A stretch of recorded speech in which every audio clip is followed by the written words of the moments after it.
Hi dears, welcome to Ashbicreations. ഇന്ന് നമ്മൾ വളരെ ബ്യൂട്ടിഫുൾ ആയിട്ടുള്ള മോൺഗോഡസിൻ്റെ ഇൻസ്പയർഡ് ആയിട്ടുള്ള സാരി ഡിസൈൻ ആട്ടോ ചെയ്യുന്നത്. അതിന് വേണ്ടി നമുക്ക് ഈ ഒരു ഷുഗർ ബീഡ്സ് വേണം. ഒരു ആൻറ്റി ഗോൾഡ് ആണ് കേട്ടോ. പിന്നെ അതേപോലെ തന്നെ കട്ട് ബീഡ്സും എടുത്തിട്ടുണ്ട്. ഈ ഒരു കളറിലെ കട്ട് ബീഡ്സും എടുത്തിട്ടുണ്ട്. അപ്പോൾ ഈ രണ്ട് ടൈപ്പ് ഓഫ് ബീഡ്സ് യൂസ് ചെയ്തിട്ടാണ് നമ്മൾ ഈ ഒരു വർക്ക് ചെയ്യുന്നത്. അപ്പോൾ അതിൻ്റെ ഒരു പാറ്റേൺ ഇങ്ങനെയാണ് വരുന്നത്. ഇത് നമ്മുടെ ബ്ലൗസിൻ്റെ ഫ്രണ്ട് പോർഷനുള്ള ഭാഗവും ബാക്ക് പോർഷനുള്ള ഭാഗവുമാണ്. അപ്പോൾ ഈ ഒരു ഡിസൈൻ തന്നെയാണ് ബാക്കിലും ഫ്രണ്ടിലും വന്നിട്ടുള്ളത്. അപ്പോൾ ഇതിങ്ങനെ കുറച്ച് സ്റ്റെംസും ലീഫും ഒക്കെ ആയിട്ട് കുറച്ച് ഹെവി ആയിട്ടുള്ള ഒരു വർക്കാണ് വന്നിട്ടുള്ളത്. ഇപ്പോൾ ഇതിൻ്റെ സ്ലീവിൻ്റെ വർക്ക് എന്ന് പറയുന്നത് സിമ്പിളാണ്, അതിനേക്കാളും കുറച്ചുകൂടി സിമ്പിളാണ് കേട്ടോ. അപ്പോൾ ഈ ഒരു വർക്ക് മാത്രമേ അവിടെ വന്നിട്ടുള്ളൂ. സെൻറ്ററിലൊരു ഫ്ലവർ വന്നിട്ട് പിന്നെ ലീഫുകളും സ്റ്റെംസും പിന്നെ കുറച്ച് റൗണ്ട് കർവ് ഷേപ്പിൽ വന്നിട്ടുണ്ട്. അപ്പം ഞാൻ പെട്ടെന്നൊക്കെ വരച്ചത് കൊണ്ട് എനിക്ക് കുറച്ച് മിസ്റ്റേക്ക് പറ്റിയിട്ടുണ്ട് കേട്ടോ വരച്ചതിൽ. പക്ഷേ ഞാൻ മെറ്റീരിയലൊക്കെ നിങ്ങൾക്ക് വരച്ച് കാണിച്ചു തരാം എങ്ങനെയാണെന്നുള്ളത്. അപ്പോൾ ഞാനത് ഫ്രീ ഹാൻഡായിട്ട് അങ്ങ് വരയ്ക്കുക കേട്ടോ ചെയ്യുന്നത്. നിങ്ങൾ വരയ്ക്കുമ്പോൾ ഒന്നെങ്കിൽ നിങ്ങൾ ട്രേസ് ചെയ്തെടുക്കുക, അല്ലെന്നുണ്ടെങ്കിൽ ട്രേസ് ചെയ്തെടുക്കുമ്പോൾ കുറച്ചുകൂടെ ഭംഗിക്ക് വരച്ചിട്ട് ട്രേസ് ചെയ്യാനായിട്ട് ശ്രദ്ധിക്കുക. അപ്പോൾ ഈ ഒരു രീതിയിൽ അങ്ങ് വരച്ച് പോയാൽ മതി. നമ്മൾ സെൻറ്ററിലൊരു ഫ്ലവർ കൊടുത്തു, അതിന് ശേഷം അവിടുന്ന് താഴേക്ക് ഒരു ലീഫും സ്റ്റെമ്മും കൊടുത്തിട്ടുണ്ട്. വീണ്ടും ആ ഒരു സ്റ്റെമ്മിലേക്ക് കണക്ട് ചെയ്തുകൊണ്ട് ഒരു വളച്ചിട്ടുള്ള ഒരു ലൈൻസ് വരച്ച് കൊടുത്തിട്ടുണ്ട്. പിന്നെ അവിടുന്ന്, അതായത് നമുക്കിനി ഇപ്പുറത്തെ സൈഡിൽ നിന്ന് വീണ്ടും നമുക്കൊരു സ്റ്റെംസും ലീഫും വരച്ച് കൊടുത്തിട്ടുണ്ട്. അതിനുശേഷം നമ്മളിപ്പോൾ ആദ്യം വരച്ച പോലെ തന്നെ ആ സ്റ്റെമ്മും ലീഫും നമ്മൾ അങ്ങനെ തന്നെ വരച്ച് കൊടുക്കാനായിട്ട് ശ്രദ്ധിക്കുക. കണ്ടോ, അതിനെ കണക്ട് ചെയ്തുകൊണ്ട് ഒരു ലീഫും സ്റ്റെമ്മും കൂടെ പോയിട്ടുണ്ട്.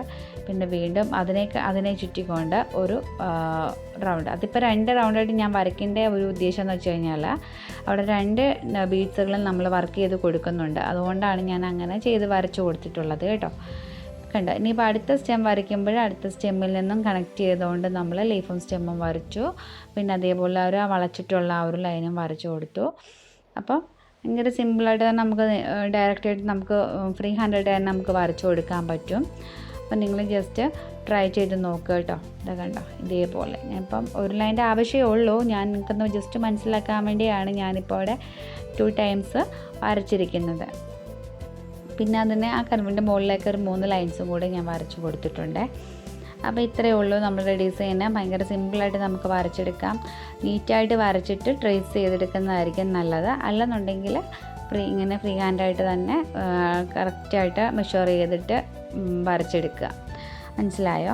അപ്പോൾ ഇതിനകത്ത് ഇനിയാണ് നമ്മൾ വർക്കുകളൊക്കെ ചെയ്ത് കൊടുക്കാൻ പോകുന്നത്. ബീഡ്സ് വർക്കുകളാണ് ഇതിനകത്ത് കംപ്ലീറ്റ് വന്നിട്ടുള്ളത്. അപ്പോൾ നമുക്ക് ആദ്യം തന്നെ ആ സെൻറ്ററിലെ ഫ്ലവർ ഒന്ന് ചെയ്ത് കൊടുക്കാം. ഒരു 2 കട്ട് ബീഡ്സും ഒരു റൗണ്ട് ബീഡും ഈ ഒരു സൈസിലെ റൗണ്ട് ബീഡ്സും എടുത്തിട്ടുണ്ട് കേട്ടോ. എന്നിട്ട് അതിനെ ഒന്ന് ഫ്ലവർ ആക്കി എടുക്കാം. നമുക്ക് ആ ഒരു 4 ഭാഗത്തേക്ക് നമുക്കൊന്ന് ഫ്ലവർ പോലെ ചെയ്തെടുക്കാം. അപ്പോൾ ഭയങ്കര സിമ്പിളായിട്ട് ഇതൊക്കെ ചെയ്യാനായിട്ട് ഭയങ്കര സിമ്പിളാണ്. സ്ലീവ് ചെയ്യാനല്ലെങ്കിൽ നല്ല സിമ്പിളായിട്ട് നമുക്ക് ചെയ്തെടുക്കാൻ പറ്റും. പക്ഷേ ആ ഒരു ബ്ലൗസിൻ്റെ ആ ഒരു ഫ്രണ്ട് പോർഷനും ബാക്ക് പോർഷനും കുറച്ച് ഹെവിയാണ്. അത്യാവശ്യം കുറച്ച് സമയം എടുത്തിട്ട് തന്നെ നമുക്ക് ചെയ്തെടുക്കാൻ പറ്റുള്ളൂ. സ്ലീവ് പക്ഷേ പെട്ടെന്ന് ചെയ്തെടുക്കാൻ പറ്റും. പിന്നെ എന്താ പറയുക, ഫ്രണ്ട് പോർഷൻ മാത്രം മതിയെങ്കിൽ അങ്ങനെ ചെയ്ത് കൊടുക്കാം കേട്ടോ. ബാക്കിലേക്ക് വർക്ക് വേണ്ടാത്തവർക്ക് ഫ്രണ്ട് പോർഷൻ മാത്രം ചെയ്ത് കൊടുക്കാം. അപ്പോൾ ഫ്രണ്ട് പോർഷൻ ചെയ്യുമ്പോൾ നിങ്ങൾ ശ്രദ്ധിക്കേണ്ട ഒരു കാര്യം എന്ന് വെച്ച് കഴിഞ്ഞാൽ അത് തന്നെയാണ് ബാക്കിലും നമുക്ക് ആ ഒരു ഡിസൈൻ വരുന്നത്. പിന്നെ അതേപോലെ ഈ ഒരു സ്ലീവിൽ ചെയ്യുന്ന സെയിം സ്റ്റിച്ചസ് മാത്രമാണ് നമുക്ക് ബ്ലൗസിൻ്റെ ഫ്രണ്ടിലും ബാക്കിലും വന്നിട്ടുള്ളത്. മനസ്സിലായോ? ഈ സെയിം സ്റ്റിച്ചസ്, അതുകൊണ്ട് തന്നെ ഞാനത് കാണിച്ചു തരുന്നില്ല.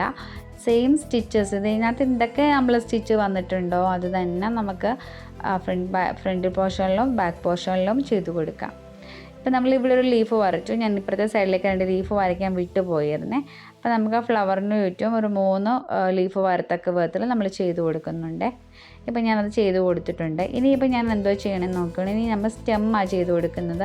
അപ്പോൾ സ്റ്റെം ഒന്ന് കംപ്ലീറ്റ് ചെയ്ത് കൊടുക്കാം. അപ്പോൾ സ്റ്റെം ചെയ്യാനായിട്ട് നമ്മൾ കട്ട് ബീഡ്സ് എടുക്കാം, അല്ലെന്നുണ്ടെങ്കിൽ റൗണ്ട് ബീഡ്സ് എടുക്കാം. ഇതിലേത് വേണമെങ്കിലും എടുക്കാം. ഞാനിവിടെ കട്ട് ബീഡ്സാണ് നമ്മുടെ ആ ഒരു പാറ്റേണിനകത്ത് കാണുന്നത്. അപ്പോൾ അതുകൊണ്ട് തന്നെ നമുക്ക് ഈ ഒരു കുഞ്ഞു കട്ട് ബീഡ്സ് യൂസ് ചെയ്തിട്ട് ബാക്ക് സ്റ്റിച്ച് മെത്തേഡിൽ നമുക്ക് സ്റ്റിച്ച് ചെയ്ത് കൊടുക്കാം. അപ്പോൾ ഓരോ ബീഡ്സായിട്ട് ഇപ്പോൾ ഫസ്റ്റ് ഒരു ബീഡ് ചെയ്ത് കഴിയുമ്പോൾ കുറച്ച് ഫ്രണ്ടിലേക്ക് നീക്കിയിട്ട് ത്രെഡ് എടുക്കുക. ശേഷം വീണ്ടും ബാക്കിലേക്ക് നീഡിൽ ത്രെഡും എടുക്കുക. അങ്ങനെ നമുക്ക് സ്റ്റിച്ച് ചെയ്ത് കൊടുക്കാം. ഇപ്പോൾ ഇങ്ങനെ ചെയ്യുന്നതിൻ്റെ ഒരു പ്രത്യേകത എന്താണെന്നറിയോ, നമുക്ക് ഫ്രെയിമിൽ നിന്ന് മെറ്റീരിയൽ മാറ്റുന്ന സമയത്ത് നമ്മുടെ ഈ ഒരു ബീഡ്സ് ഒന്നും തൂങ്ങിപ്പോവത്തില്ല, ലൂസായി പോവത്തില്ല. പിന്നെ അതേപോലെ തന്നെ നമുക്ക് എന്താ ചെയ്യുന്നത്, വാഷ് ചെയ്യുമ്പോഴും നമുക്കിതൊന്നും അഴിഞ്ഞു പോരത്തില്ല. അപ്പോൾ നോർമൽ നീഡിൽ വെച്ചിട്ട് ചെയ്യുമ്പോൾ എല്ലാ പേർക്കും കുറച്ച് സംശയങ്ങളുണ്ടാവും, ഇത് പോകുമോ, വിട്ടുപോകുമോ എന്നുള്ള സംശയം ഉണ്ടാവും. ഒരിക്കലും ഇല്ല, നമുക്കിങ്ങനെ ചെയ്ത് കഴിഞ്ഞാൽ നല്ല ലോക്കായിട്ട് തന്നെയാണ് നമ്മൾ ചെയ്തു പോകുന്നത്. നമ്മൾ അര നീഡിലിൽ എങ്ങനെ ചെയ്യുന്നോ അതേപോലെ തന്നെയായിട്ടോ ചെയ്തു പോകുന്നത്. ഇനിയിപ്പോൾ ബാക്കിയുള്ള സ്റ്റെംസും ലീഫും ഒക്കെ നമുക്ക് ചെയ്ത് കൊടുക്കാം. ഇപ്പം ഞാൻ എന്താ അതിനെ കൺവേർട്ട് ചെയ്ത് വന്നിട്ടുള്ള ഒരു സ്റ്റെമ്മും കൂടെ ചെയ്ത് കൊടുത്തിട്ടുണ്ട്. ഇനി എന്താ നമുക്ക് ആ ലീഫ് ചെയ്ത് കൊടുക്കാം. അപ്പോൾ ലീഫ് ചെയ്യാനായിട്ട് നമ്മളുടെ ആ ഒരു സെയിം ബീഡ് തന്നെയായിട്ടോ യൂസ് ചെയ്തിരിക്കുന്നത്. ഒരു 3 to 4 ബീഡ്സ് ഇങ്ങനെ എടുത്തിട്ട് സൈഡിലേക്ക് ചരിച്ച് ഒരു കുഞ്ഞു പെറ്റൽസ് പോലെ നമുക്ക് ലീഫ് ചെയ്തെടുക്കാം. 2 സൈഡിലും നമുക്ക് അങ്ങനെ ചെയ്തെടുക്കാം. ഇതിങ്ങനെ ചെയ്ത് കഴിഞ്ഞാൽ ഭയങ്കര ഈസി ആയിട്ട് തന്നെ നമുക്ക് ചെയ്യാൻ പറ്റിയ ഒരു ഡിസൈനാണ് കേട്ടോ ഇത്. ഈ ഒരു നെക്കിൻ്റെ ഈ ഒരു ഭാഗത്ത് മാത്രമേ ഉള്ളൂ കുറച്ച് ഹെവി ആയിട്ട് നമുക്ക് വന്നേക്കുന്നത്. അപ്പോൾ ഇതാ ഈ ഒരു ലീഫും കൂടെ നമ്മൾ ചെയ്ത് കൊടുത്ത് കഴിഞ്ഞിട്ടുണ്ട്. ഇനിയിപ്പോൾ ഇതേപോലെ ബാക്കിയുള്ള പോർഷനും കൂടെ കംപ്ലീറ്റ് ആക്കണം. ഇനിയിപ്പോൾ ഞാൻ എന്താ വളച്ചിട്ടുള്ള ഭാഗം നമുക്ക് ജസ്റ്റ് ഒരു ലൈൻ മാത്രം കൊടുത്താൽ മതി. ഞാനിപ്പോൾ നിങ്ങൾക്കൊന്ന് മനസ്സിലാക്കാൻ വേണ്ടിയാണ് ആ 2 ലൈൻസ് കൊടുത്തിരിക്കുന്നത്. എന്ന് വെച്ചാൽ 2 ടൈപ്പിലെ ബീഡ്സ് നമ്മൾ ചെയ്ത് കൊടുക്കുന്നുണ്ട്. ആദ്യത്തെ ആ ലൈനിൽ കൂടി നമ്മൾ കട്ട് ബീഡ്സ് ചെയ്ത് കൊടുക്കുവാണ്.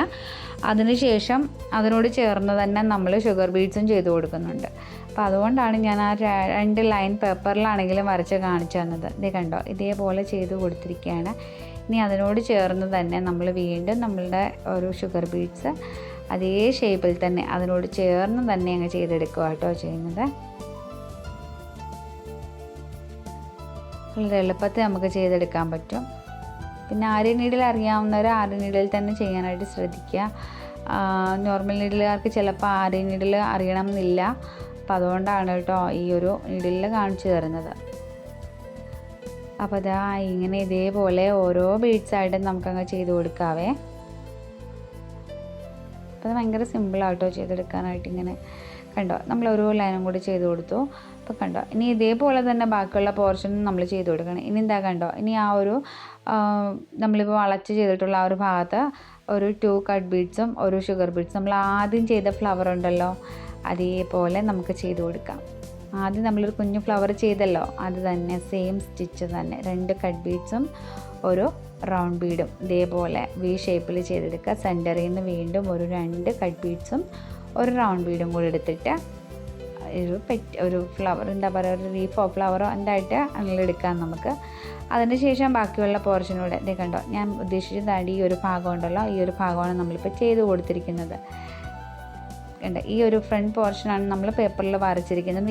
അത് തന്നെയാണ് ബാക്കിൽ വന്നിരിക്കുന്നത്. ഈ സ്റ്റിച്ചസ് തന്നെയാണ് നമ്മൾ സ്ലീവിലും ചെയ്ത് കൊടുത്തിരിക്കുന്നത്. ഒരു വ്യത്യാസവും ഇല്ല, നമ്മൾ അങ്ങനെ തന്നെയാണ് ചെയ്ത് കൊടുത്തിരിക്കുന്നത്. അപ്പോൾ ഫൈനൽ ലുക്ക് വരുമ്പോൾ ഇങ്ങനെ വരും കേട്ടോ. സ്ലീവിൻ്റെ ഭാഗമാണ് കേട്ടോ. അപ്പോൾ ബാക്കിയുള്ള പോർഷൻസൊക്കെ നിങ്ങൾ ഇതേപോലെ തന്നെ അങ്ങ് ചെയ്ത് കൊടുത്താൽ മതി. ഒരു പ്രയാസവും ഇല്ല, വളരെ എളുപ്പത്തിൽ നമുക്ക് ചെയ്തെടുക്കാൻ പറ്റും. ഈ ഒരു ഡിസൈൻ തന്നെ നമുക്ക് സ്ലീവിൻ്റെ ഫ്രണ്ടിലും ബാക്കിലും ഒക്കെ നമുക്ക് ചെയ്ത് കൊടുക്കാം.